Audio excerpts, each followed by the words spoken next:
Good morning, students, sixth graders.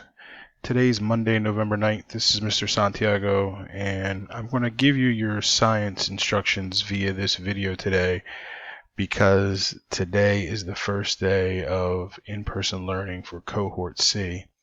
So we're going to be going through a lot of routines and procedures here at the school, and it's going to be a little challenging to say the least. So I'm going to go through just one slide here for you, read through your instructions, and today is going to be really an independent work day for those of you who are on Cohort A and Cohort B.